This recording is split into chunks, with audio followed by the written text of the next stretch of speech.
Hello, ladies and gentlemen, and welcome to the Latin America show. My name is Enrique Gelista, and well, of course, as you can see, well, we are prepared for this season. We are about Christmas, and of course, concluding this year, the last month of this year. So, well, it's like, welcome everybody, and of course, well, it's like, I would like to ask you to follow us and to share this video with more people in order that maybe they can know well, maybe they know more Latinos or people that they are interested in Latin America. So, well, sure, this video is very easy. And also you can help us not only supporting the Latin America show, you can support all the people, all the guests that we have here, all the different culture that we have, the different places that you can visit, and everything that we are bringing to this show.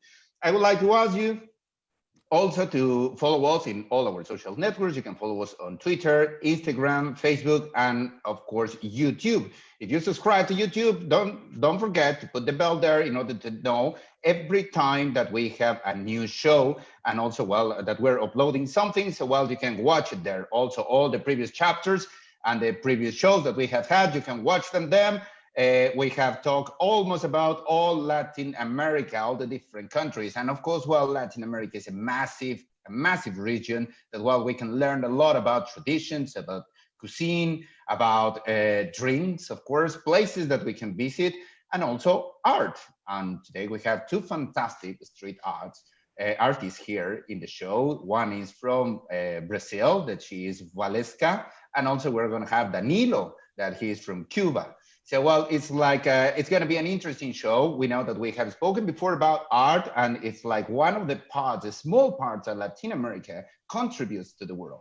But, well, before we start the show and telling you any other updates that we have, I would like to say hello to mis amigos, Roger Alarcon. Hello, good evening, everyone. What about this cold weather? It's getting in the bones, eh? It's cold, but we're here, and Latin Americans are here to warm you up this hour and a half with us. So stay tuned. Excellent, Roger. Thank you very much. And also on the other side, we have our friend, our fantastic Spanish teacher. She is Whitney Machado.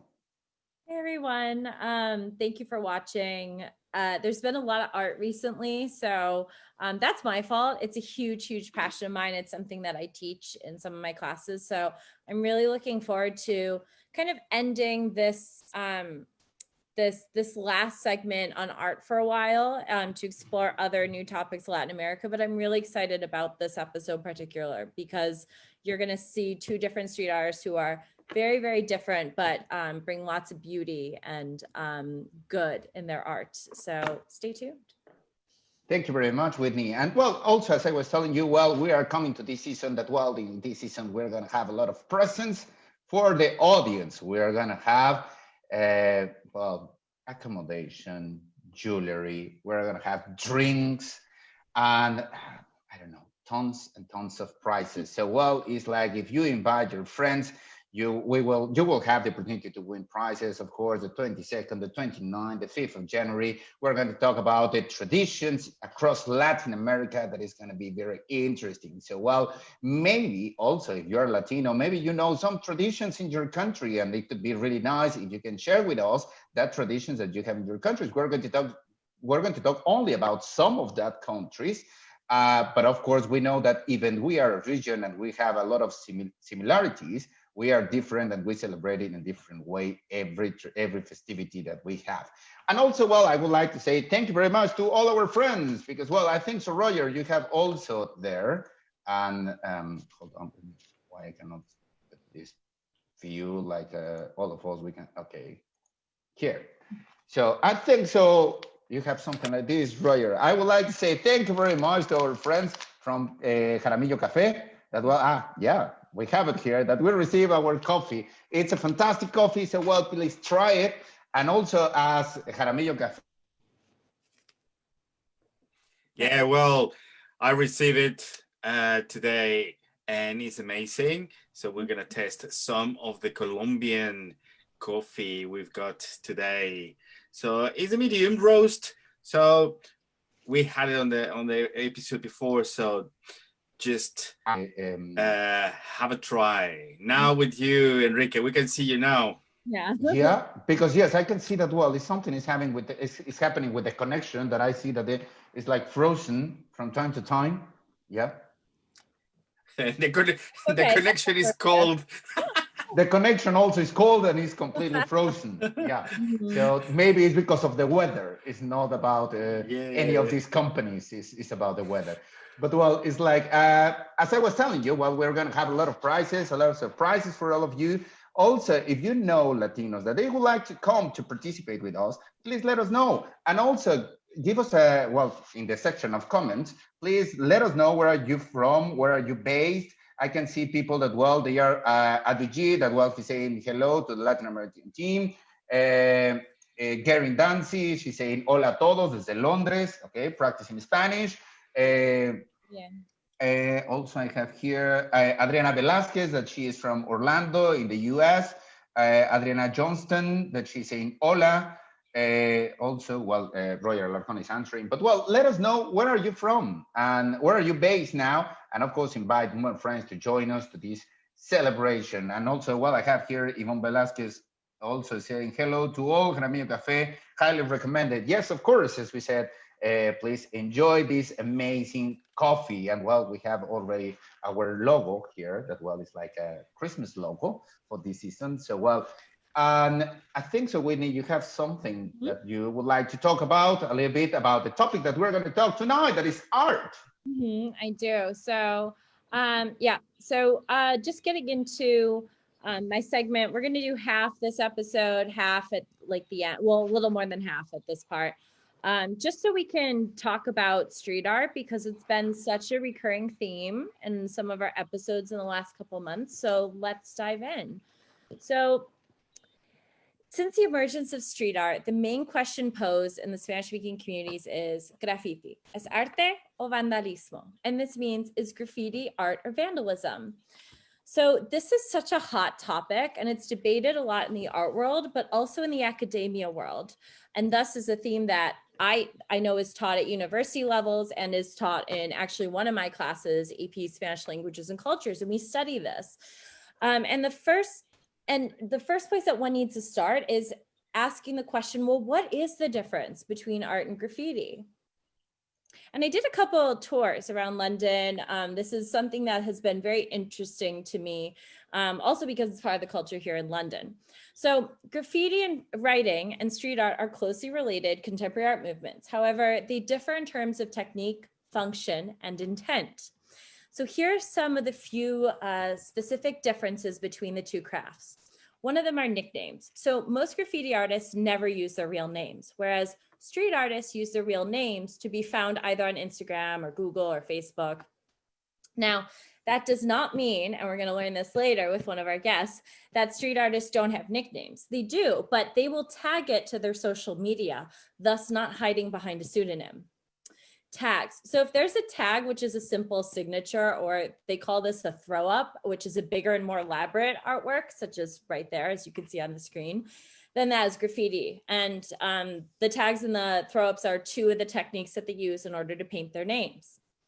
And then graffiti writers, the third is permission. They do not ask permission most of the time for their work. They create it in public spaces or in private properties, but never ask if they can do it or not. So their golden rule is to never be caught, okay? So that's why they paint at night. They go on this mission in pairs or groups or sometimes solo, being careful that they won't get caught. However, street artists are commissioned by the city in which they're working or which they travel to, and thus work out in the open during the day. And with that said, street artists want everyone to view and be engaged by their work. They're trying to make a statement, and they do so openly.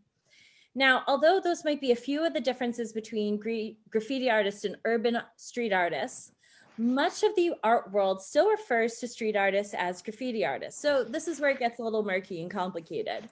And that's also why the debate about graffiti being art or vandalism is actually still going on. Because many people affirm that people who create street art do see themselves as artists, expressing themselves on the public canvas. And the grammar of graffiti, meaning the media, the techniques, is now the basis of some of the most imaginative, beautiful, and poignant street art out there, all with the blessing of property owners and and communities. So I'm going to give you a name, Dan Pierce. He's a graffiti artist right here in Southeast London who affirms this idea by saying graffiti is 100% art. It is a symbol of rebellion, and it prevents a fantastic new form of creativity. But what makes it art is an individual's opinion. I believe that truly anything is art if it has a meaning to you. But there is a moral line that shouldn't be crossed. Graffiti can fall into the category of vandalism or defacing when it is a random tag on any old wall that has no meaning.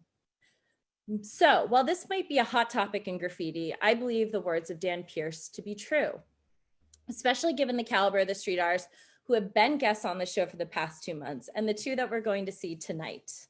And before we talk to tonight's guests, let's explore some commonalities that all of our guests share. As you might have seen in previous episodes, we talked about 3 street artists so far, and that's Argeo Mondragon from Mexico, Pau from Chile, and Alexena from Brazil. So Argeo is a wonderful street artist from Mexico who likes to paint about animals and nature. Yeah, I don't know what happened with me. Sorry. Yeah. Can you hear me now? Yes, Yeah. I think so. All Yes. good, all good. Okay. So Argeo is a wonderful street artist from Mexico who likes to paint about animals and nature. He uses the phenomenology of and syntax of space to create narrative capacities. For example, he uses anamorphism to speak about another dimension within the story, or he uses the sensation of a falling elevator to make the viewer feel themselves or to feel that the characters on his campus are falling. His current project, which you see here, is Communities Against Resistance, to open the dialogue about immigration and this hot topic between the US and Mexico. And since the main document needed is a passport, his images are on a small passport book. This project relates to the experiences during his journey and makes others reflect on the reality and human rights in general. Pau. Now, Pau is a neo-muralist. She was on a couple months ago, and she talked about her art, which is creating vibrant murals around the world. In lieu of spraying her art, she uses paint brushes to create her masterpieces. Birds also occupy a large space in Pau's world, symbols for both wisdom and peace, spreading their wings and being free spirits and having a sense of community when flying home. Her style also consists of very vibrant colors that draws the attention of any passerby. Pau is not just your typical muralist, but is an artivist, creating art that heals and engages others. Her project, named Project Wallflowers, encourages this cause. The objective of artivism and her project is to address social topics in a creative and positive way, hence the bright colors, with the hope that people will reflect about it and build a bridge of dialogue. And then finally, Alexena at the bottom here, who is a street artist from Brazil and is famous for his black and white murals all over the world, including London, where a few summers ago he painted around 30 murals. And the main themes in his art has been love, friendship, and family. And now his art represents melancholy. And the black and white are not only used to best represent this theme, but also sets him apart as a much Brazilian street artist, street art, which is beautiful, bright, and vibrant. And this is beautiful, but black and white. And again, contrasts like the themes that he's talking about and sets his work apart. So in conclusion, what you're going to learn tonight, similar to what you've seen in past episodes, is that this art is made to engage people, to give them hope and to help them find their voice and use it for good, to promote change. Their art inspires, it brings beauty and color to the world, and it gives the opportunity to see their art on a public canvas for everyone to enjoy. And that's it for the first part of my segment. Thank you. Excellent, my dear Whitney. Thank you very much. So, well, it's like, as we were saying before, so, well, it's like, and as Whitney, she was saying, so, well, street art is, it could be like a little bit difficult to understand sometimes. However, we have fantastic guests tonight. Our first guest, well, she is Waleska. And, well, good evening, Waleska. How are you? You're from Brazil. Good evening. How are you? I'm fine, thank you. Excellent. Yeah, brilliant. So, well, it's like when she was just telling us a little bit about the street art and, of course, the graffiti and what people, they believe that it could be vandalism or it could be like a kind of art. So, well, maybe something that we will discuss with you and you will let us know your point of view. And Okay. actually, I would like to start asking, like, well, it's like the normal one. The normal question that we used to ask to all the artists is, well, what inspired you to become an artist, first of all? And when this happened? looking back now, I think it's my neighbor first because my parents used to work all day long and they used to leave me in her house. And she used to do some artisanal things like painting tea towels and little dolls, making things with knitting. And I used to stay there in her house and watch her doing it. And but I have an older brother, and he always was an artist since he was a child.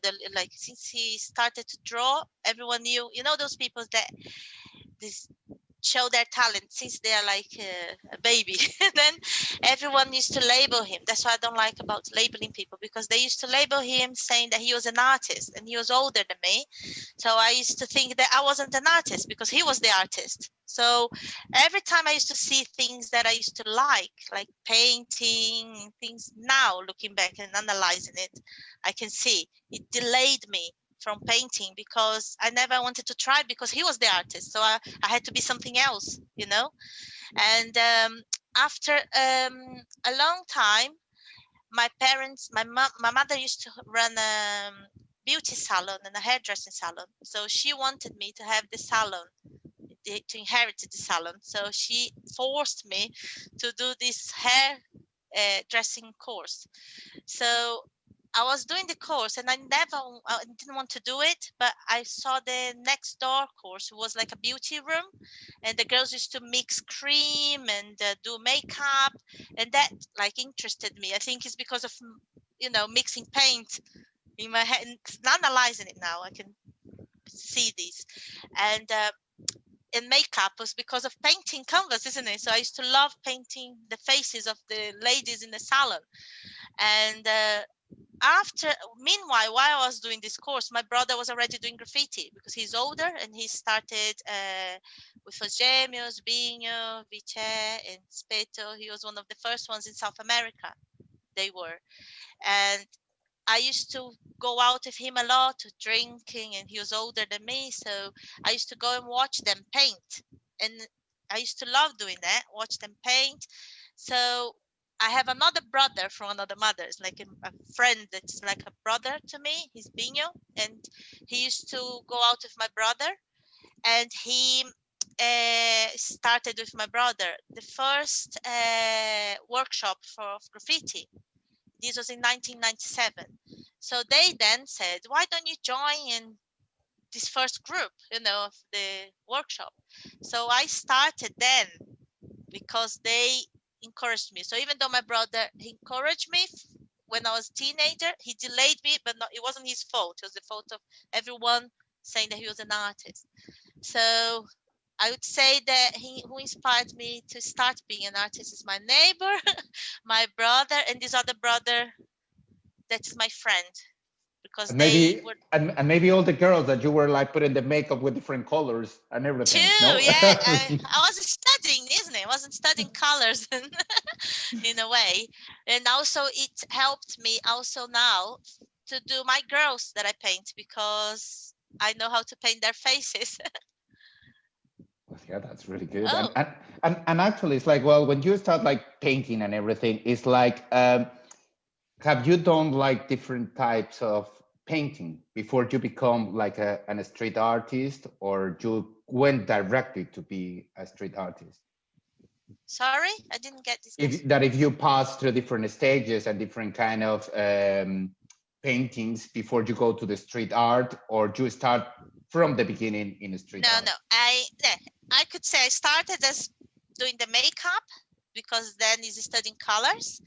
Then I moved on to painting letters, graffiti letters, because that's how we learned in the beginning of the workshop. I was doing letters like everyone else, but because I was the only girl in this group of this graffiti workshop, and as I love colors and happy things and girly things, I used to add hearts and flowers inside my letters, like the other guys would do arrows or something. I would add hearts and flowers.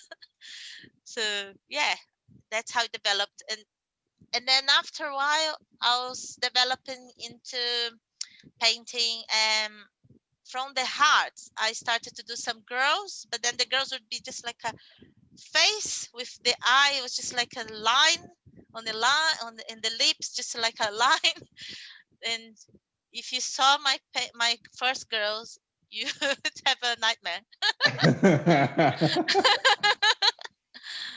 Yeah. Well, if you see my actual paintings, you will have a nightmare. Yeah, Oh. I think so. So yeah, so don't worry about it. So no problem.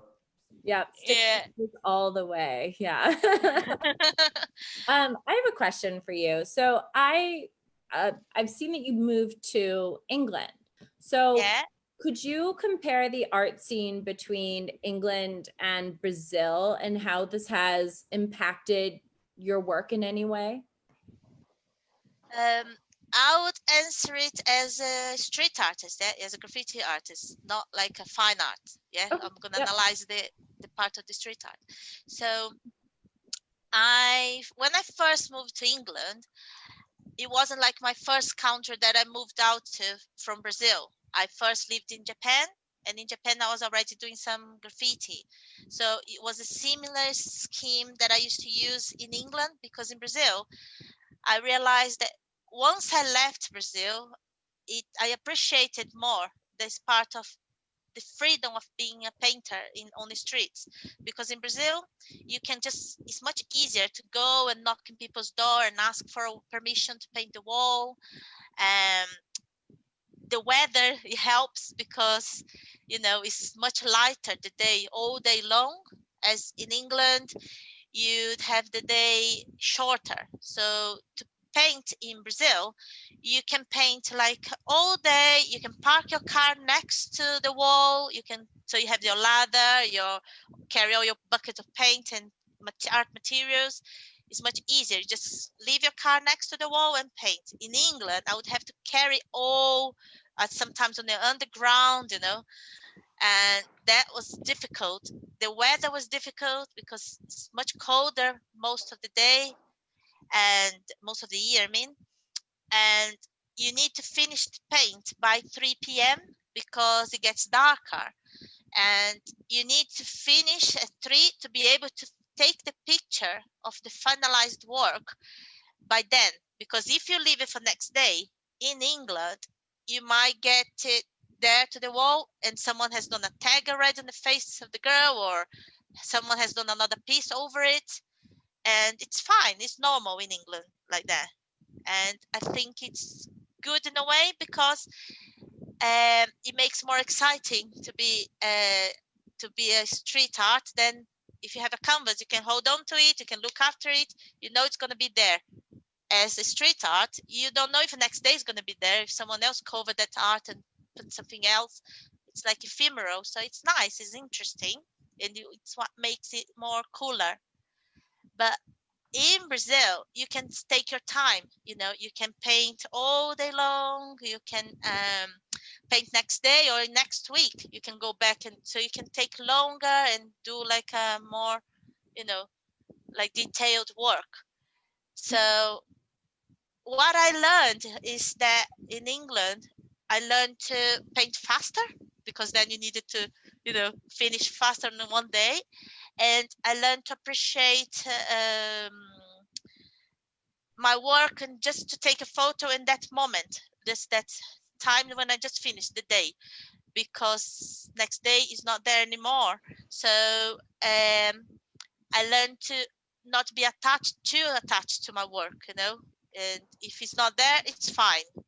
And that's how I learned with street art. The main thing is taking a photo and you having it registered. Yeah. And I think so. In that way, it's like, how do you feel? Like, well, you said that, well, you are not attached to your paintings and Yeah, everything, I because learned of not course to it's be. ephemeral. Yeah, you Yeah, learn. yeah. What happened at the beginning? How did you feel? Because it's like you were creating something and suddenly someone else paid I something know. there, or they Yeah, the painted first or time, whatever. the first time I got a bit hurt because you spend so long, with so much details and so much paint and pain carrying all the work, the artwork there, the art materials, and then someone just goes, sometimes it's one black color, writes their name over the face, you know. And in Brazil, that wouldn't happen. It happens only if you have, for example, in Brazil, we have this name called pichação. Pichação and graffiti is different in Brazil because it's those letters, like long black letters with like a different style. And you have, which is another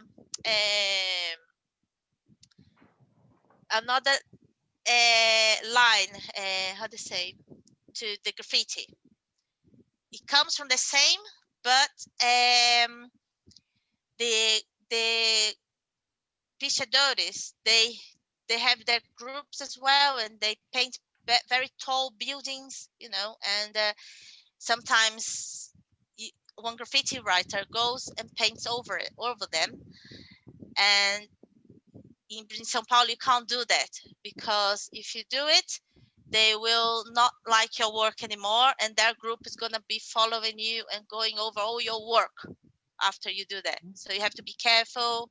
You need to make sure if you paint a wall, you paint, there's no pichação or even a tag. It's similar in England. If you paint and there is someone that has already painted before, or a tag, or even their name, you can't just go there and go, I'm going to paint here. You have to make sure you know them, or a friend, or ask if it's okay. Or if the person that invited you to paint the wall, you need to make sure they paint over it, not you, because it's their wall, their choice to want you to be painting there. But I wouldn't go and paint myself over their name, you know, because I can get into trouble. It's like respect, have to have respect. And how did you learn not to be attached to your paintings? By having these experiences of one day, for example, I painted in Brighton at the seafront. There is like a Hall of Fame. Because in England, it's very normal because there's not many walls. Like in Brazil, you have no excuse to go over someone else because there's so many other walls. Why would you go over someone if you can ask another wall?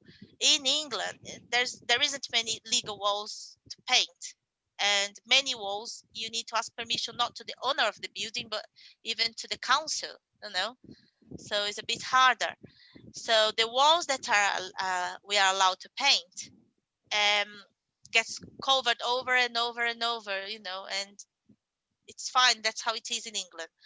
And one day I went to paint in Brighton, and there was this lamppost that was making like a shadow line across the wall that I painted.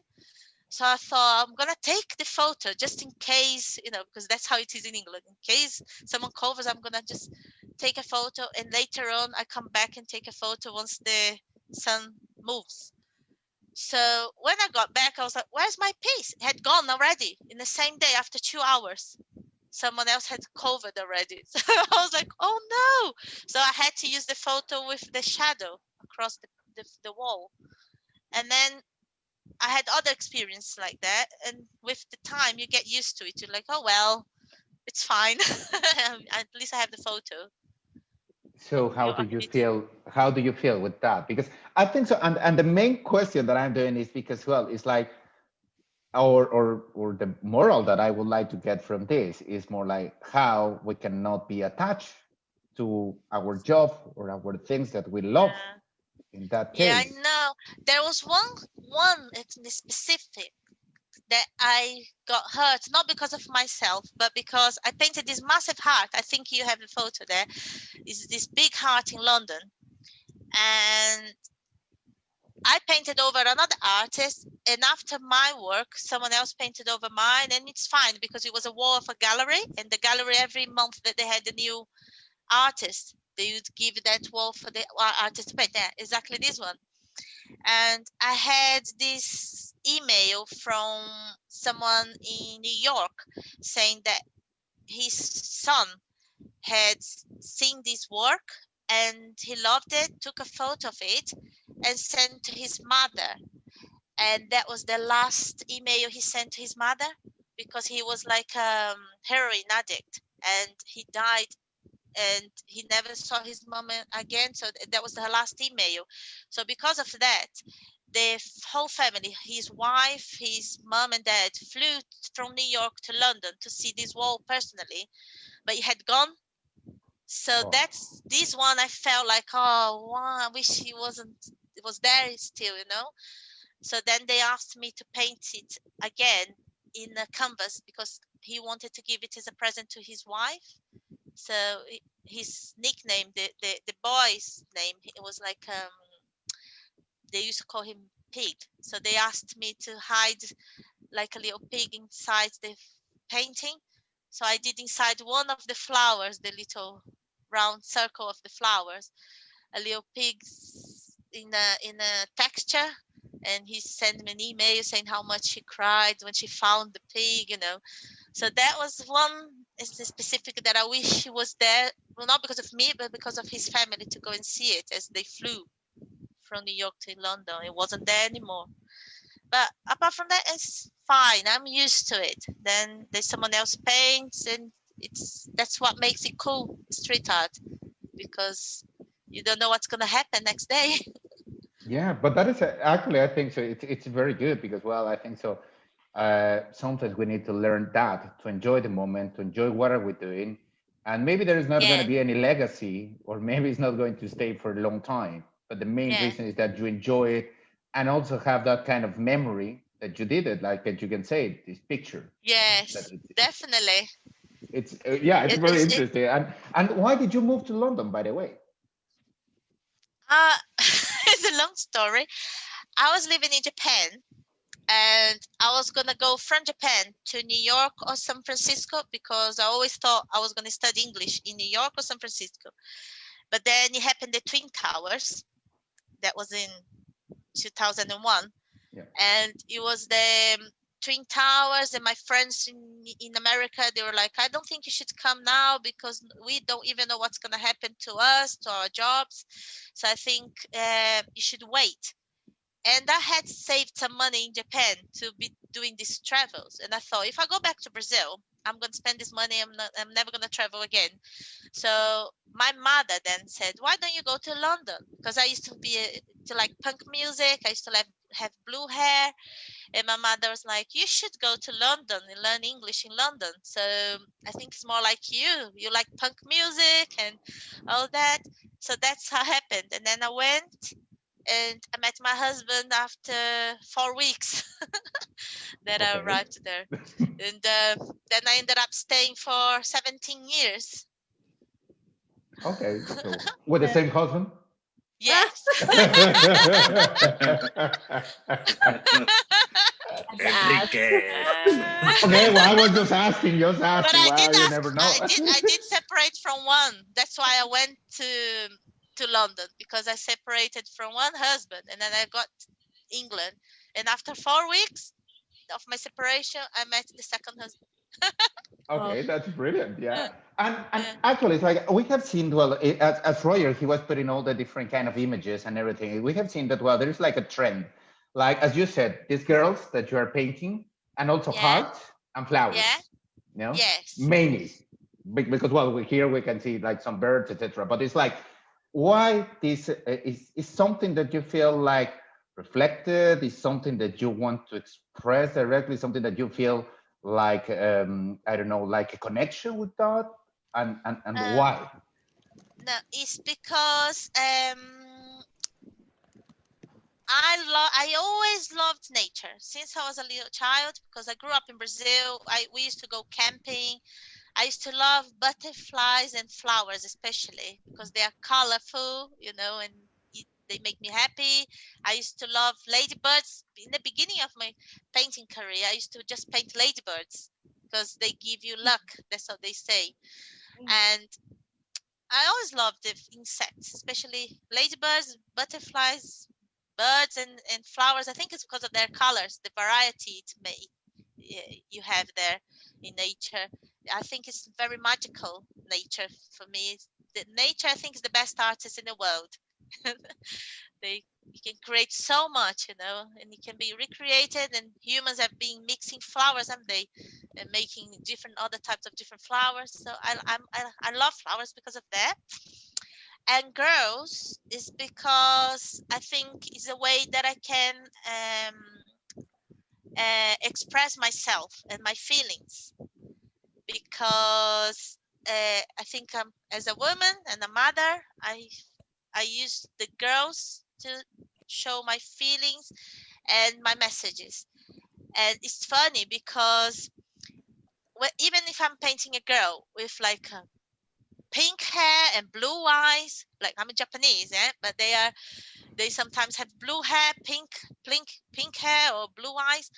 Some people come to me, I still get people coming to me and saying, "Oh, is that you?" They still relate to those girls with blue eyes as me. They can see me in there. I think it's because of the feelings I passed through them, I And guess. that is something that I have noticed, and I wanted to ask you that, because you already answered it, because I was like, all these girls, they have expressions, Yeah, and we can see the different kind of mood from them. They are actually, well, I like it a lot. They are very pretty, very, I don't know, very interesting, but also at the same time, they are expressing. Some of them, they are yeah, like very quiet. Sometimes they are like chilled. Some of them, they are like happy, etc. yeah. So It I really depends of like, I my don't know. mood. Yeah, depends on the mood, how I feel. Oh. So that's why if I'm really angry, I don't want to paint, or I paint something else abstract or something, because I know it's not gonna look good, my girls, you know, because I needed to be relaxed and calm to be able to especially if I'm doing a painting of this project, spreading a message of love and happiness. I have to be happy to send these feelings, otherwise it's not gonna work. Yeah, And I really like one that, well, Roger, I think so. We you put it that is in a door, and she's wearing a dress, a red dress, I think so. Like she's like sitting down or something with flowers, and also that yeah. one. Yes, that one. That was a quick one in Brighton. It was like a door, yeah, it was like a little door, and it was raining a bit on that day. So I had to find somewhere that had a little bit of cover for me, Oh, yeah. and I found that wall. So yeah, it lasted quite a while, that one.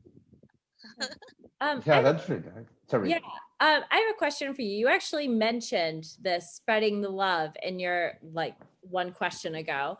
And I know that in 2004, this was the name of a project, spreading the love and positive energy to the world. So could you please talk about what this project entails and what made you start working on it and continue working on it? Yeah, this is like my lifelong project. It's something that I started in 2004, because I used to do, as I said, I started as a traditional graffiti writer with doing traditional graffiti letters, Mhm. and I used to write my name. And then because I used to put so much color on it, people would stop and say, "Oh, it's so colorful, it's so beautiful, makes me happy."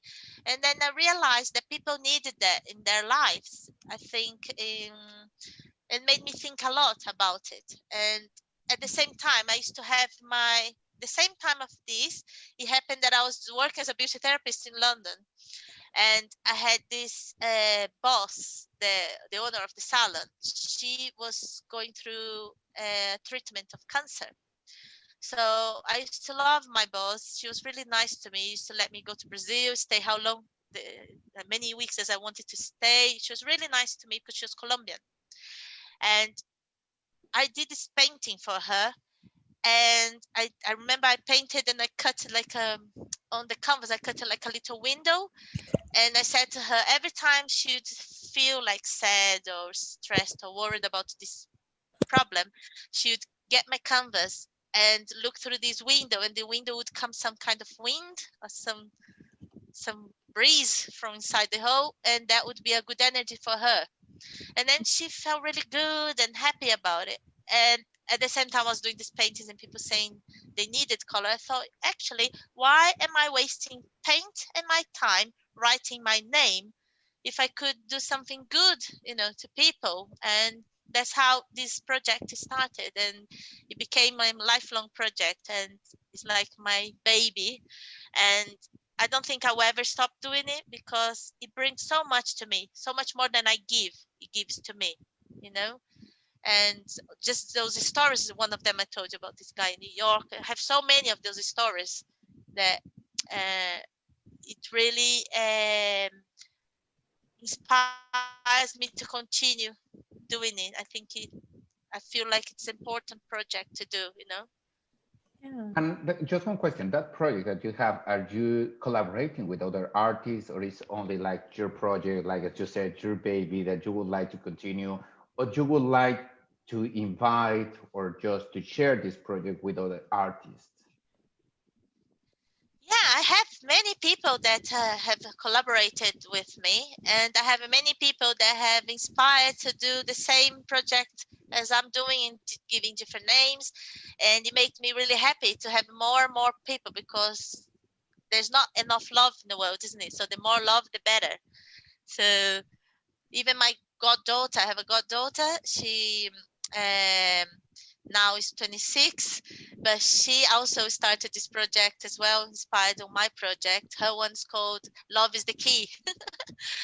Then Oh. she also paints and does things. So we collaborate a lot as well, me and my goddaughter, and me and my a lot of my friends. I have friends that do this project, but I always have to have friends that collaborate with me, that the work goes with my work. Like I couldn't do like my spreading the love with someone that does some dark skulls or things like these, you know. And then you'd kill my project.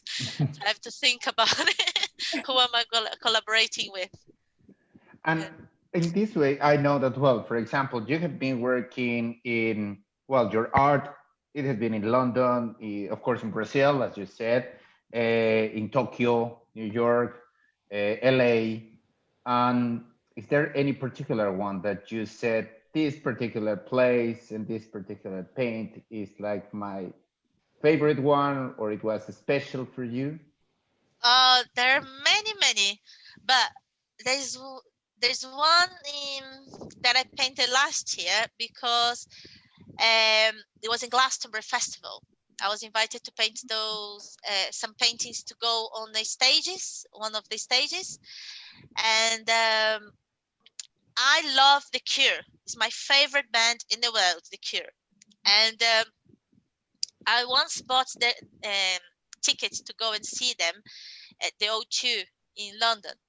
And exactly on that week, I had to go to Miami, because it was happening in the Art Basel, and I was invited to do this project in Miami. And I missed this show in London, the O2, you know, the Cure. And I was really upset. I was like, oh, no, I can't believe it. But then a year later, I was invited to paint in Glastonbury Festival, and the main band was The Cure. So I was like, couldn't believe it. So I went to paint in the festival, to paint for the stage, not in their stage, but in another stage. But I was there also in the same festival as they were, you know, working on the same festival. So that was one very special to me. Which The other stage? one, Which stage it was? I think it was the what's the name? Shangri-La. It was the Oh. Shangri-La that invited me. I forgot the name of the stage of the Shangri-La area. What's the name? Now, I what? can't It's remember. got. It's You got. know the Shangri-La area? Yes. There's a It's stage got there. two I don't know the stages. name of the. Yeah, it's the main stage of the Shangri-La. Yeah, I know. And well, obviously, there's so many artists recognized internationally. So it's been an honor. If you've been invited to be in Shangri-La and Glastonbury, is because they I love was your so art. happy. It was really good. The other one, I think he was in painting the seafront. Was like I was invited to paint this house in front of the sea in Bahamas, and I had to paint also in the cruise during the going to paint this wall. It was like a cruise, and it was a reggae cruise, and the Bob Marley song was playing.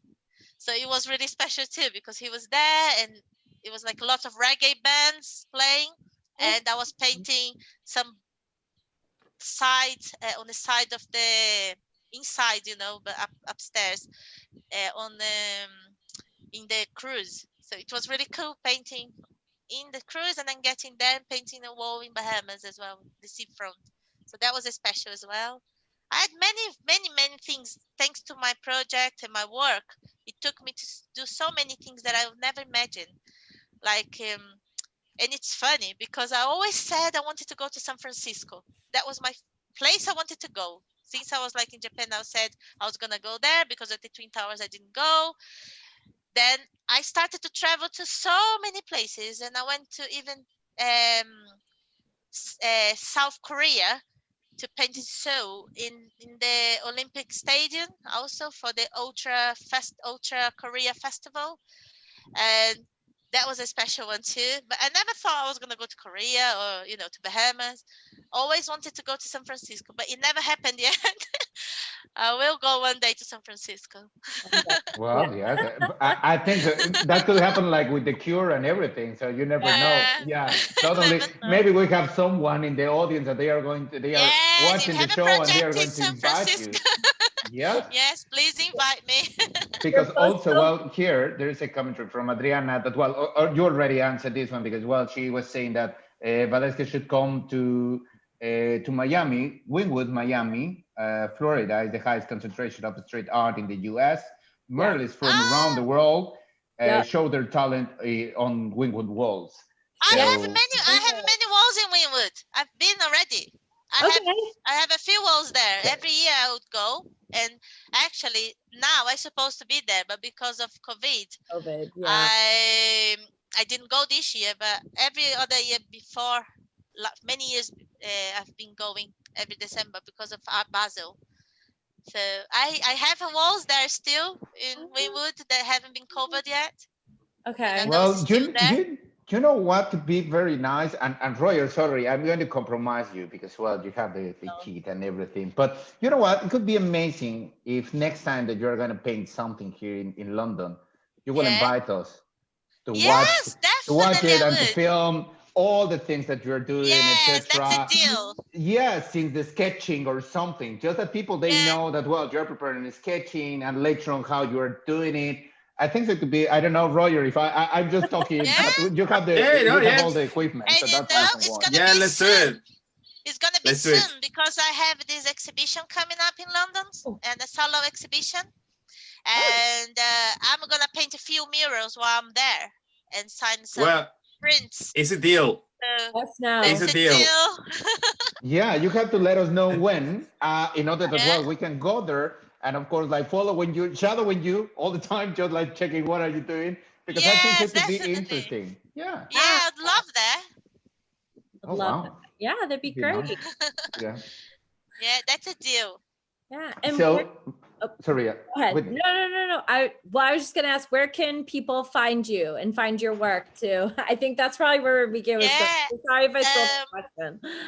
Well, they can find me on Facebook. It's Waleska with WALESKA Nomura, NOMURA, or same in Instagram, Waleska Nomura all together in Instagram and Facebook. Yeah, and my website. I have my website www.waleska.co.uk. Perfect. Excellent. So also, I don't know, Whitney, we can put just here in the commentaries. I am. Yeah, like the different sites, because actually it's like, believe me, it's like you're amazing. Yeah, it's really nice. The art that you have. Thank you. You guys it's very inspiring. It's pretty beautiful. It's very amazing. Mm-hmm. It's amazing and inspiring, and you spreading the love, which is now these days is one of the most important topic where. Yes, we've been in lockdown, and then one of the main thing is spread the love. We need to be more. Yeah. What I like about this project is this surprise element that it gives. Because, for example, when you go to a museum, you're going to a museum, you go prepared to see some art, as on the street. I think this project is really good for this reason. When you have tons of people on the streets, and many people have different problems in their lives. One lost a job, one lost their wife, or is ill, found out about some bad news, and all of a sudden they turn around, you're walking, you're not expecting to see anything, and you have that surprise element of seeing some street art.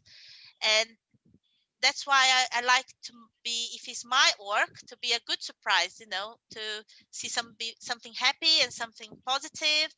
And I believe that that person that has that problems, whatever they're thinking that time they're walking past by my work, they would think, oh, you know, get some seconds of stopping their thoughts, their negative thoughts, and look at it. And I think that when they get back to their, like, walking back again and going back to their problems, it might have paused a bit of that negative thoughts, and it changed a bit the way they think. I know I had some message from a lot of people that said these things to me, that it changed their mood on the day. They decided to go, instead of being angry and negative, change the way they thought and become happier after seeing my work. So I think it's working, from having messages from people. And actually, I think I'm it's really really nice happy. because London is quite dark, and actually Yes, I it's like know. it's not full of color. And I think so you're providing Yeah. this to London, And a people little bit use of black. color. Yeah, that they can see Yes. something different, bright in colors, Yeah. happy images. That of course people they can feel like Yes. better that day. It's not a gray day. It's like a colorful Yes, day. definitely. That's how I feel, like giving some colors and happy and love to people's lives, at least a little bit. If I can help, I will. No, but believe me, that is it's amazing. And actually, it's like I think so. From the beginning of this show, we have you on the spot because I remember that one of the collaborators for this show, that is Evelyn, she told me should invite Waleska. I think so. Oh, really? So That's yeah, nice. so for a long time she told me, yes, you know what? I have seen her art, etc. We should. So yeah, we had you in the. Yeah, it was just Thank like a matter of time. you. Yeah. Of Yeah. course. A pleasure. Thank you. But thank you very much, Thank- Waleska. It has been a pleasure having you here, and of course, knowing more about your art. To the audience, well, it's very easy to find her, Waleska. Actually, when you Google it, it's appearing immediately. So it's Yeah. not very difficult. Yeah, but it's called, if you don't want to put the surname, but it's not Waleska Nomura. Yeah, and it's very easy. Yeah. Then you can find a lot of different pictures on Instagram. She has fantastic pictures that, well, of course, it's like we try to share a little bit of her different paintings, etc. But it's like there's not time enough to show. But we have a deal, Waleska. You Yes, have to it's a let us deal. know Which deal? when it's gonna I'll be. let you know. Yes, that would be exciting. Yeah. Yes, I'll send a message to Whitney and tell her when I'm in London next. Excellent. Perfect. Yep. Excellent. All right. Thank you so much, guys. Thank you, so Waleska. much. Lots of love to everyone. Love, yes. Have a good Bye. evening. Thank you. Yeah. You Bye too, bye. guys. Bye. Bye. So, well, it's like, as you have seen, yes, it's a fantastic artist. And also, well, you can see her art in different places here. London, well, as she said, sometimes they are like, not all the time there. But, well, it's a good opportunity. And of course, well, we will let you know when we will have this opportunity to see her directly painting and doing this street art. But I think that now we're going to go to our second guest. And I think so, Whitney, you have something for us? Yeah. So our second guest is Danilo Maldonado. Danilo Maldonado, known as El Sexto, is an inspiring artist from Cuba. Born in 1983, he lived through both Fidel and Raul Castro's regime and dedicated much of his art to push for change and democracy in Cuba. To Danilo, art means freedom. Therefore, this brave artist fought against the Castros, promoting change. He's been incarcerated, but has since fought to be the sixth hero, also known as El Sexto, to be the voice of the people. During his time in prison, he learned that respect is not won with violence, but with principles and the right way of acting. This is reflected in his art and his way of fighting for the rights of others. During this interview, you will see the resilience of this brilliant artist, and you'll become acquainted with some of his most revealing work. And you'll hear terms such as ladies in white, which will give you an idea of what was going on during the last few decades in Cuba. We know this because this interview was recorded about 2 weeks ago in Spanish, so I could translate it in English for you, and thanks to Roger for putting the subtitles on. And so without further ado, I present Danilo Maldonado in our interview with him. On to you, Roger. just one thing with me. Yes. You said that, well, that was 2 weeks ago, and it's like, Was it 1 week ago? I think it was 1 week ago, but actually, the only problem is that you shouldn't say that because, well, it's like, that means that we have wearing the same clothes for 2 weeks, or people, they will believe that we've been wearing the same clothes for Well, I 2 was weeks. told to And say no, they we like, recorded just this, record it, so- that's it. You don't need to say that. Oh, we always disagree with everything. It was about 2 weeks ago. But anyways, yeah, sorry. The point is, whether or not when we recorded it, we had the time to translate it, and that's why it was a couple weeks ago. So in our fresh clothes and our same background, here you go, We Roger. watched them. Take it on to you. Yeah, we wash the clothes. Okay. Now we're gonna have an amazing guest. We're gonna have Danilo Maldonado from Cuba, and we're gonna have a nice interview. And then you're gonna see the subtitles. Just keep on, because you will see it. Well, welcome, Danilo. Danilo, bienvenido. Gracias. Well, first of all, tell us a little bit about your beginning, about your story. No, mi nombre es Argeo Mondragon. Empecé en la cosa del arte de niño, ¿no? Con profesores y eso que me interesaba mucho. Pero el graffiti, estar en la calle, fue la mezcla de estudiar marketing y arte. O sea, y conocer historia un poco del arte por medio de mi tío, por medio de clases particulares. Y entonces a partir de ahí empecé a mezclar eso y lo que quería era que el graffiti un poco fuera una estrategia de marketing para lograr que más personas vieran mi obra. Entonces ya no necesitaba una galería, sino que yo iba a la calle para enseñarle lo que quería decir al espectador. What did inspire you the most, just to say, I want to be an artist?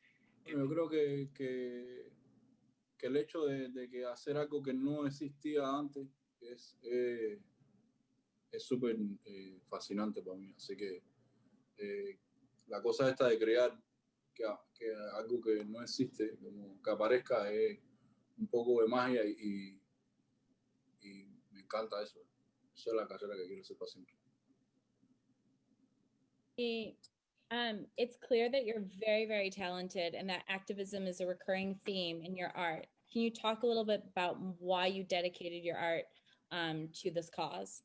Mi arte valía al activismo de cierta manera porque nacer en un lugar donde hay una dictadura, donde hay muchas necesidades, donde la propaganda oficial es siempre la misma, y entonces no hay libertades para que existan otras voces que no sea lo mismo que el mismo criterio que ellos están exponiendo.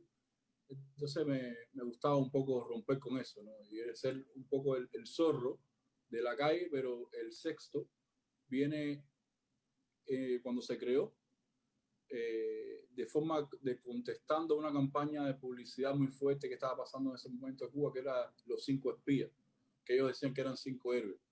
Entonces, si ellos eran héroes y eran 5, el sexto era el pueblo de Cuba. Y empecé a trabajar con esa campaña y tuvo, pasó que muchas personas escribieron sobre el tema. Joanny Sánchez, Reinaldo Escobar, Orlando Luis Pardo Lazo. Creo que estuvo un libro también que se vendió en Europa. O sea, ese fenómeno de graffiti, lograr ponerlo en lugares donde muchas personas estaban pasando, que no se suponía que había un permiso para hacer ese graffiti, era interesante. O sea, estaba violando con todas las normas de la sociedad, entonces por eso era que la gente lo veía más. No es lo mismo hacer un mural autorizado que de pronto tú estás en un lugar y ves una firma, que es un poco, pero ¿por qué? ¿Qué significa? ¿Y dónde está? ¿Sabes? Y eso creó un mito y fue interesante. Do you want to talk more about that? Art, Rebellion at the Farm? Yeah, esa pieza viene un poco explicando lo que sucede en Cuba, para que las personas que no conocen la historia de Cuba puedan ver en la pieza, que es un clásico, Rebelión en la Granja, puedan entender qué es lo que sucede, ¿no? En este caso era Raúl y Fidel, son dos hermanos que ellos no han hecho elecciones para llegar al poder, y yo los representé como los cerdos de Rebelión en la Granja, pero con el nombre de ellos. En ese caso sería Napoleón y el otro hermano. Entonces, cuando el hermano se murió, ni siquiera Raúl tiene un criterio propio, sino que decía, no, como decía mi gran hermano, es exactamente el discurso del libro de Orwell. Y yo creo que eso internacionalizó que entendieran qué es lo que sucediera qué estaba sucediendo con la dictadura cubana, un poco. Por ejemplo, para los Estados Unidos, que ha tenido tanta aceptación la obra aquí. So in that way, I think so. We're talking just because, well, I think so the name of the book is the Animal Farm. You know, it's like that is the proper name. So it's like, for example, and of course the representation about the pigs and everything. Well, is the way that Danilo is telling us. I'm pretty sure that most of the audience they have the opportunity to read this book. If you haven't, I think it's a very good book that it gives you like how also the animals with the good intentions at the beginning, they can change. And I just want to ask you, Danilo, that well, it's like, I know that you have different kind of art, and well, as you were saying, you pass from graffiti to different stages. However, what is the main way that you are producing your art, like in canvas, graffiti, or murals? Yo creo que son diferentes herramientas para expresar lo mismo. Es como conocer diferentes lenguajes como el inglés, el español y algún otro para expresarte lo que tú necesitas. Y, o sea, aprender varias técnicas a veces me ayuda a poder salir más fácil de esa necesidad.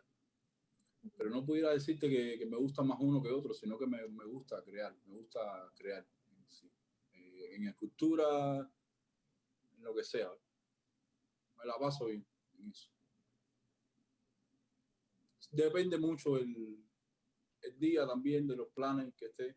Puede ser que esté en un proceso de lienzo y entonces eso se va a demorar tiempo y solamente trabajo eso, pero a veces dibujo más que lo que pinto.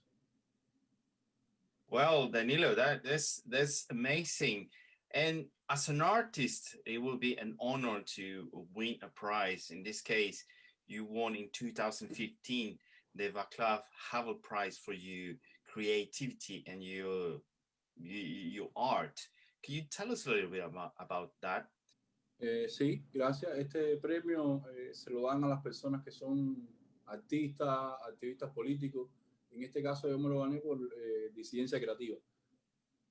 Yo estuve en prisión por 10 meses por el simple hecho de poner los nombres en los cerdos, y hacer la pieza de Animal Farm in Memoriam. Entonces, Amnistía Internacional me declaró prisionero de conciencia. Recibí el Vaclav Havel también por las cartas que estuve sacando de prisión, que constituían una obra en sí. Cada carta tenía un dibujo y un montón de datos de lo que sucedía en una prisión cubana, de violencia, de los derechos humanos, o sea, un montón de cosas que registran muchas de las cartas y constituyen una obra en sí, y eso llamó la atención, me imagino, para los que dan el premio y me lo dieron en Noruega. Así que a partir de ahí y de anteriormente he estado muy ligado como más al activismo, más a darme cuenta cuánto poder tiene el arte para cambiar cosas, para llamar la atención de algo, y está bien también. So you mentioned something a topic very interesting, but also very delicate about it. All this time you spend over there, do you realize the art can change something? Yo creo que me fortaleció, por decirlo, me nutrió, y entendí más de qué era de lo que yo estaba hablando, porque yo estaba siendo exportador de la palabra o representante de la palabra de un pueblo que no puede decir muchas veces. Y la parte del pueblo que me tocaba representar era el arte, la represión, las damas de blanco, las personas que no podían decir la verdad en Cuba, que estaban constantemente perseguidos. Y el camino que uno coge, ¿no?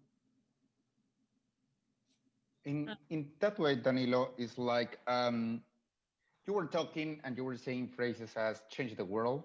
And I would like to ask you, it's like, of course, your art is a way that you are trying to express something. But what do you want to change, or what is the main goal that Danilo has with it?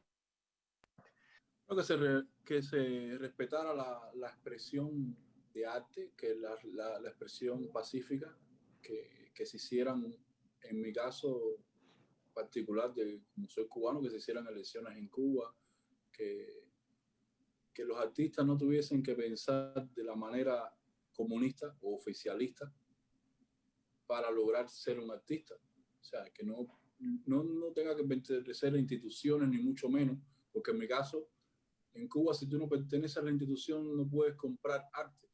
Tienes que tener un carnet para ciertas cosas. Entonces, al final del día, limita el pensamiento de una sociedad, limita la historia que se está registrando y limita una pila de cosas que se están mutando, que no están floreciendo y que tienen derecho a la existencia. Entonces, yo quiero que haya con mi obra, que es una obra completamente contestataria y que ha logrado existir a pesar de toda la represión y a pesar de toda la persecución, se impuso, existe, o sea, existe internacionalmente.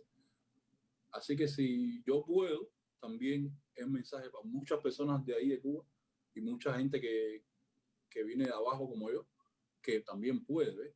Lo que hay que tener como astucia, como la jugada de Enrique, no darse por vencido y tener fe y amor en lo que se está haciendo.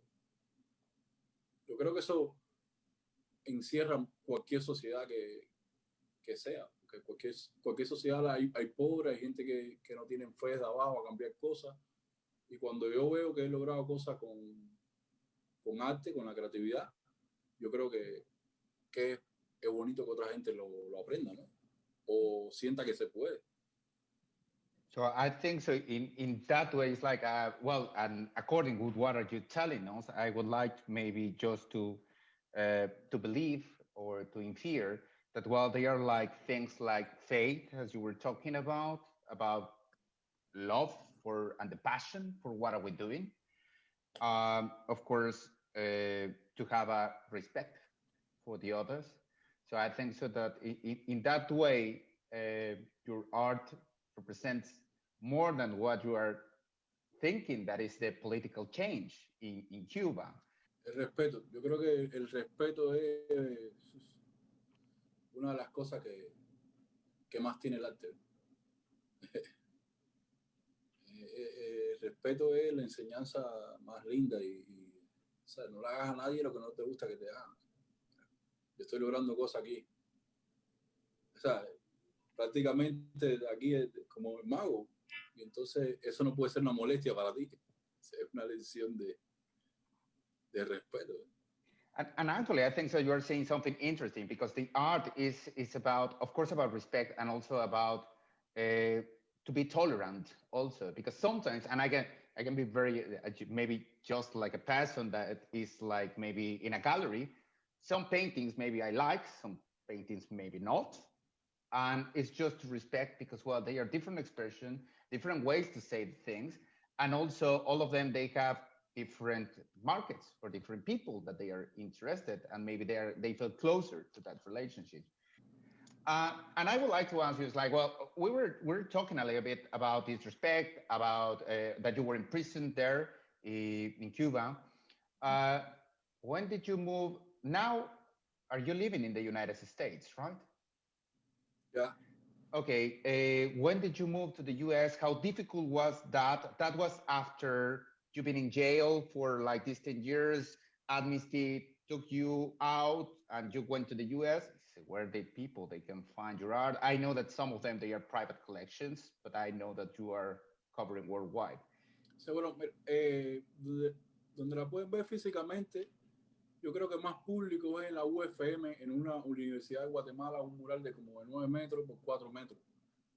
En la zona 14 de la de la misma ciudad de Guatemala. Pero estuve en Perú, en la Cumbre de las Américas, cuando fueron invitados los dictadores Maduro, Raúl Castro y Díaz Canel. Entonces yo solté los puestos también en la Plaza San Martín de Perú, que era donde iban a cenar cerca de ellos todos los presidentes que estaban reunidos en la cumbre, ¿ves? Entonces yo solté esos puestos, les puse los nombres de ellos al lado también en la Cumbre de las Américas de Perú del 2018 o 2018. Entonces, no está físico, pero pasó algo ahí, ¿no?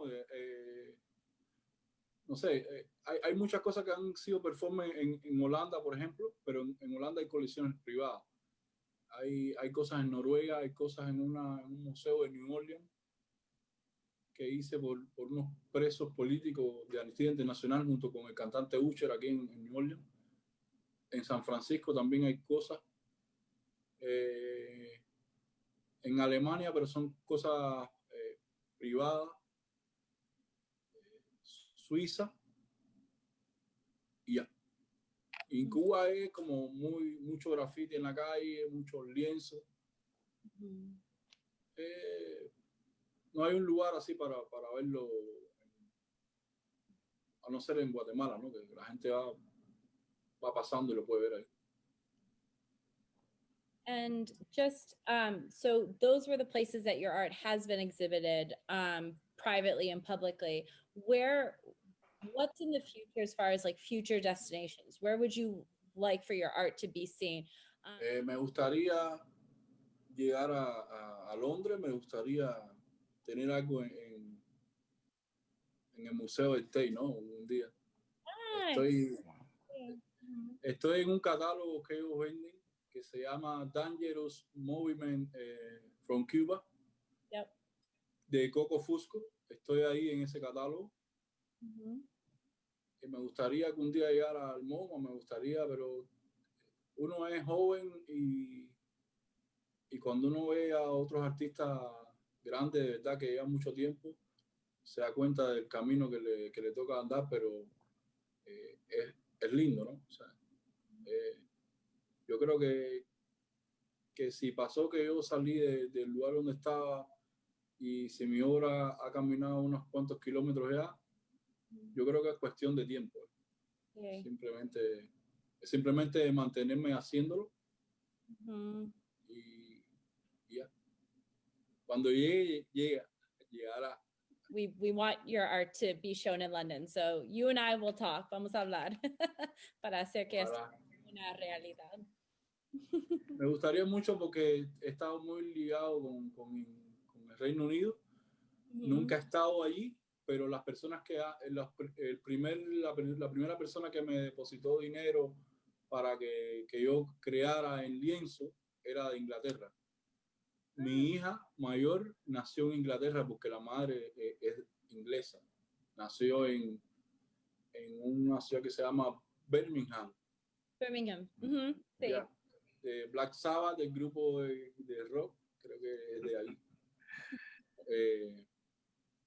Entonces, después tuve otra persona que me hizo la exhibición aquí en Miami, que se llama Steven Polo, que también es inglés.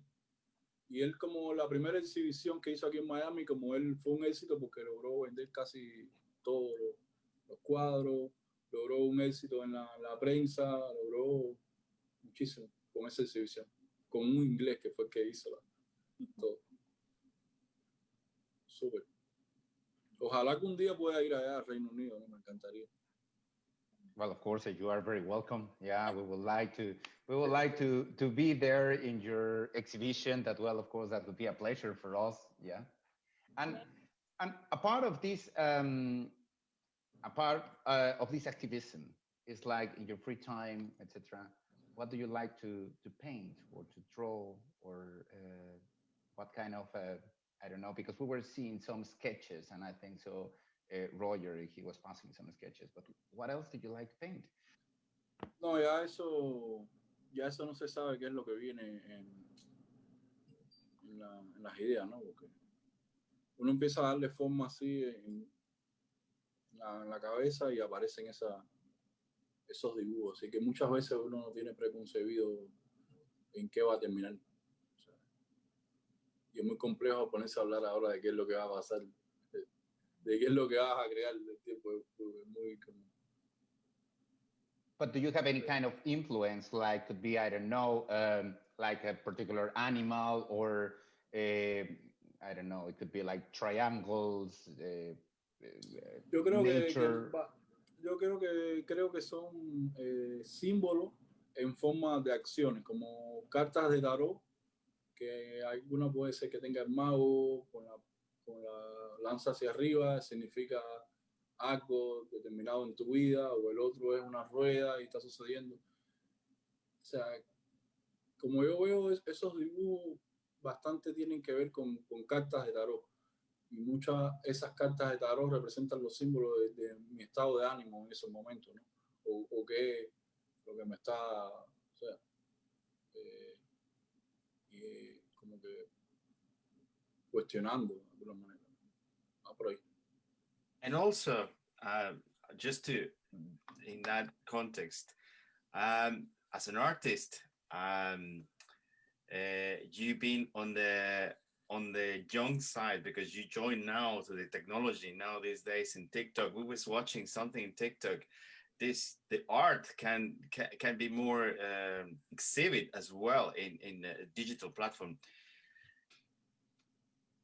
A veces estoy decorando como zapatos, a veces grabo todo el proceso de crear a veces o la evolución de un dibujo. Hay lámparas también que hago.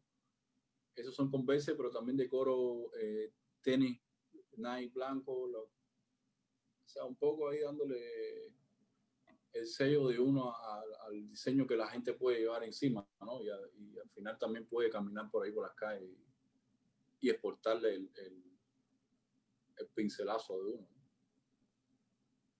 Danilo, yo soy tenista, así que me puedes diseñar un par de zapatos. Seguro. No tienes que ser tenista para pedir zapatos, Whitney. No tienes que. Ya lo sé. Pero es una buena excusa para pedir eso. Me encantan, they're great. Deberías vender varios diseños porque aquí Gracias. They would sell, Muy bien, me encantan.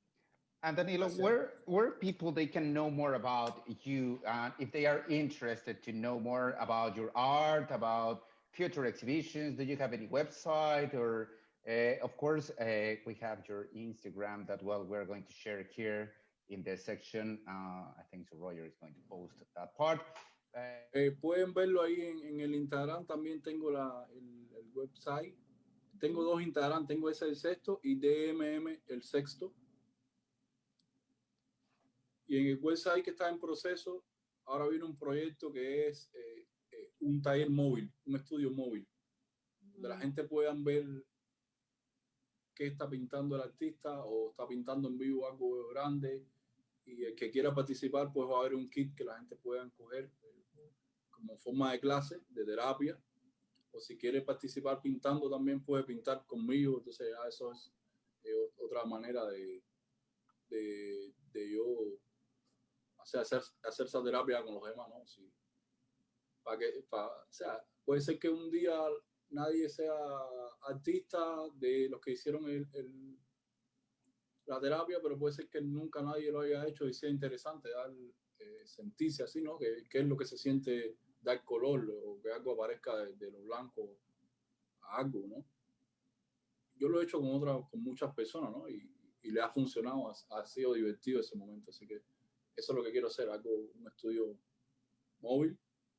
Estamos en ese proceso del website, pero todavía no está terminado, así que nada, no sé qué. Eso puede servir también inspiración para otros artistas en otras partes del mundo, cojan su sello y lo muevan y un poco lo brinden a otras personas. So one question there, where are you based in the US? In Florida? En Miami, Okay, yeah. So it's like people, they can't wait for this kind of new project soon. That, well, of course, hopefully COVID, and once this lockdown is over, I think it could be a very good experience that people, they can join you. And as you said, it could be a good therapy. And also always is good to learn something from from someone who has more experience, and also that can tell you a little bit more about art and about the meaning of the different things. So yeah, it sounds like an amazing project, actually. Yep. It's been amazing interview. You as an artist, very inspirational. I think we're gonna follow you, and then anything you do, please let us know, because now, as you say, with the technology and you adapting to these new ways and the contact with people, that's exciting, and it probably it could be inspirational for another artist. Muchísimas gracias. gracias, gracias, gracias.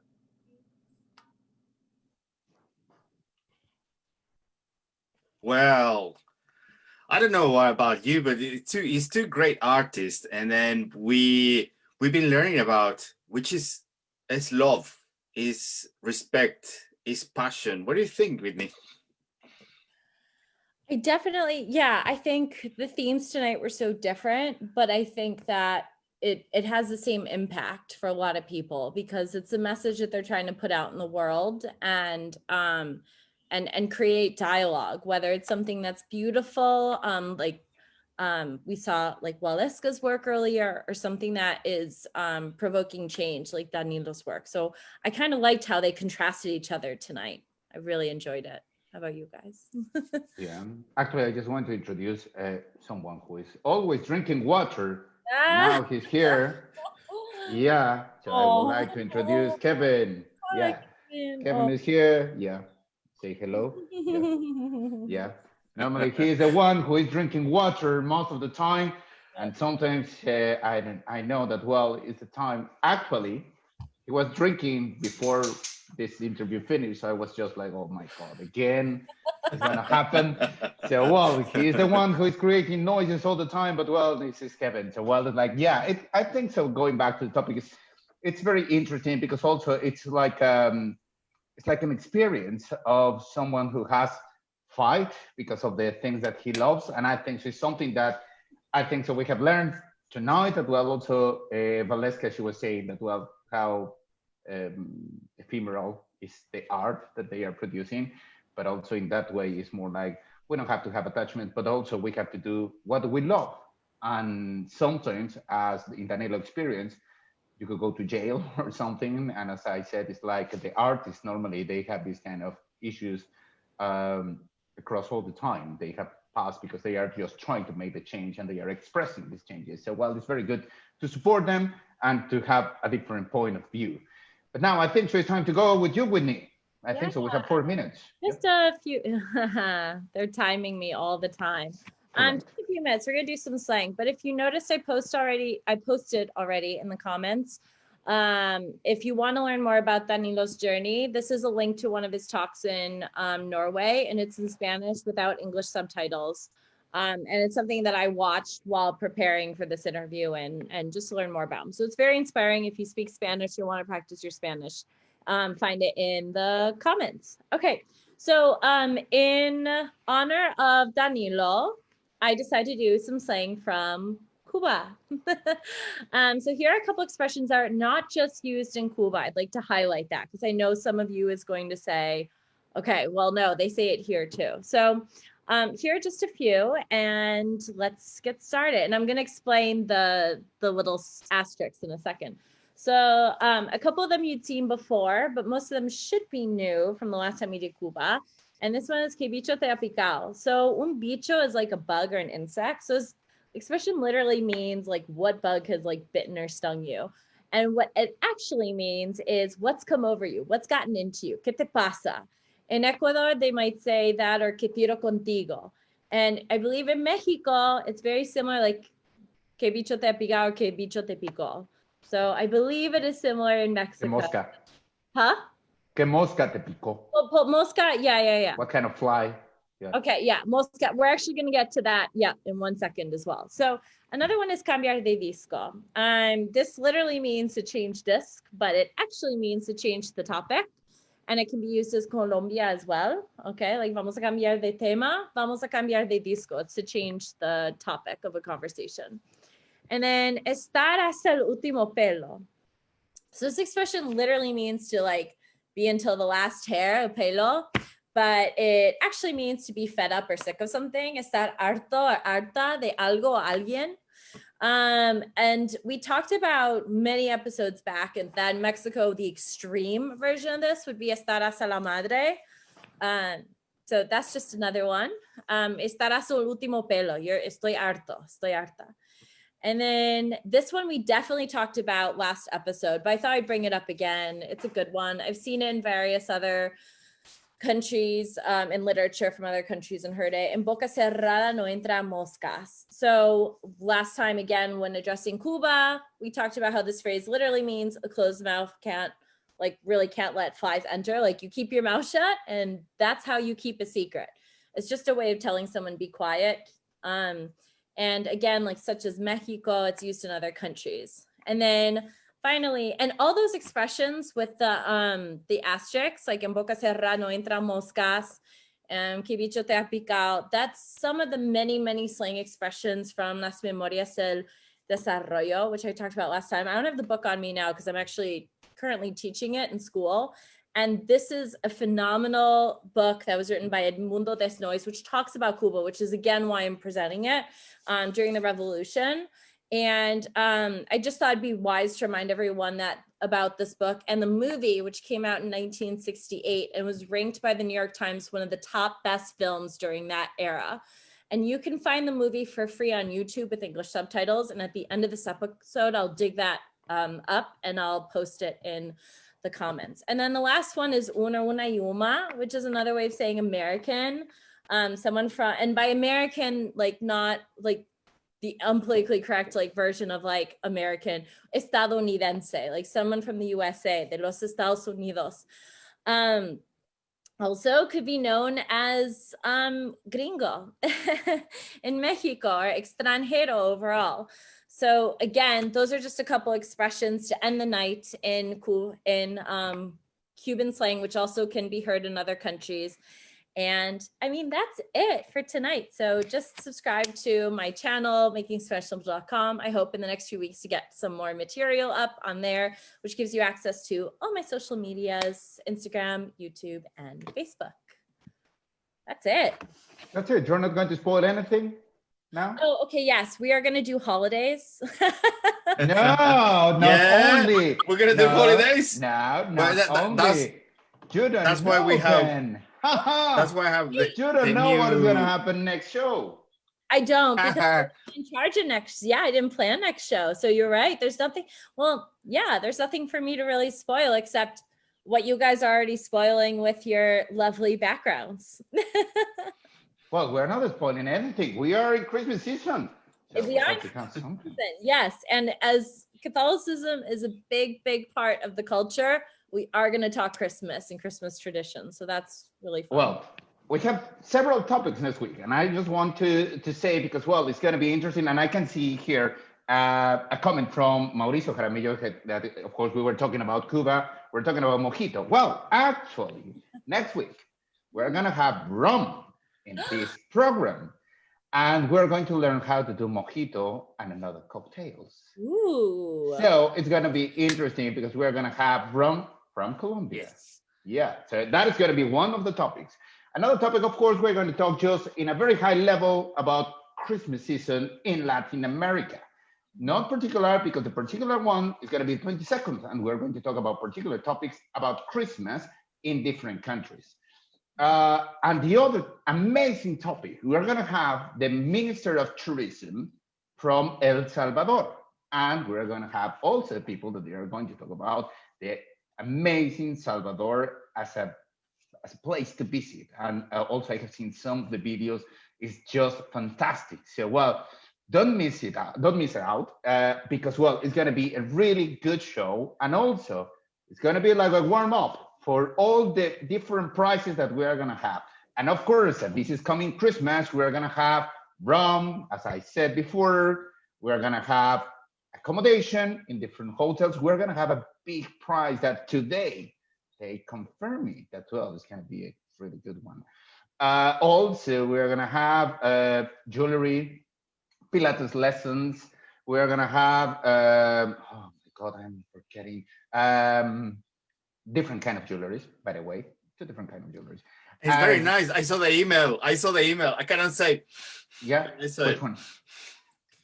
Yeah, huh? The jewelry, the earrings. Ah, the earrings, yes, from Papaxoa, no? Yeah. Yeah. That one, yes, it's a Mexican handicraft. That, well, it's going to be interesting. So, well, it's going to be good. I don't remember. Of course, we're going to have books. We're going to have a lot of things for all the people. And also, some of them, they are applicable worldwide, because it doesn't matter where you're watching us. Some of them, you can have them, like, for example, some of the books, they are going to be on Kindle or Amazon. So also they are going to be or in Spanish or in English, some of them. So, well, it's very easy to participate with us. The only thing that we would like to ask you is that, well, please share with more people this video.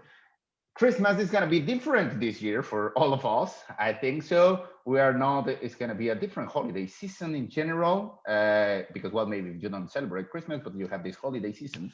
So, well, it's going to be completely different. We're not traveling, not many of us. Some of you have the opportunity, but, well, the Latin America show will continue. And also, well, we're going to have something special also for the new year. So it's like we are going to have many prizes. Don't miss the following shows. So it's time to go. So Whitney, before we go, we have events or something. Yeah, before I go, I can do some traveling even to Sainsbury's. Well, it's allowed. Yeah, well, yes, of course. It is. But I've got some info where they send us our friend from Abhijit from Latin Indian Events. So this event is coming, the South Social Film Festival. Now is celebrating the monthly Argentinian Cine Club. So it's movies, screening XXY, an intriguing exploration of gender by Lucia Puente. So this Thursday, 10th of December from 6 to 8. We will gonna put the links in the Facebook page. That's fantastic, my dear Roger. Yeah, so I think so. It's a good time that maybe you can spend watching some films and everything. So, well, thank you very much to Latin Indian Events, and of course, well, short video. Well, it's time to go. So, Whitney Nochereno. Okay. First of all, thank you for joining us. For being present and watching these interviews and learning a lot. I learned so much through Waleska and both Danilo. And did we want to share about Ladies in White or no? Or let people Google it? Later on, I think. Okay. Yeah, another time. Yeah, you can Google them and learn about this movement to understand Danilo's work more. So I invite you to do that. I will post that movie in the comments, which I thoroughly enjoyed, what was going on in Cuba before Danilo's art came out. And again, I look forward to next week and all the surprises that I can't ruin yet. So hopefully I can ruin some next week for you guys. Anyway, see you next week. Yep. Okay, that was short, Roger. Thank you very much. Well, it's like, I know. I want the prices. I want to see the prices. Just a quick. It's enough. So, well, of course, as I said, well, we're going to have rum, we're going to have El Salvador, and also we're going to have some of the Christmas tradition around Latin America. So, well, don't miss the following shows. We're going to have prizes for the audience. And, well, of course, keep safe. And, well, thank you also to Jaramillo Cafe and all the people that they are making possible this show. And they are all the people that they have sponsoring us, supporting us. And, well, it's like, please give us a share, give us a like, share with your friends. Yvonne, she's saying, so don't miss the special Christmas show, the 22nd and 29th and 5th of January. Yes, of course, we're going to have wonderful prizes from Latin American traditions and Latin American products. So, well, thank you very much, everyone. Keep safe. Remember, this is the Latin America show. This is every Tuesday, 8 p.m. London time. My name is Enrique Gelista, and it's a pleasure to be here with you every Tuesday. So thank you very much. and enjoy support the business, the Latin American business. Mhm. Thank you very much. See you next week.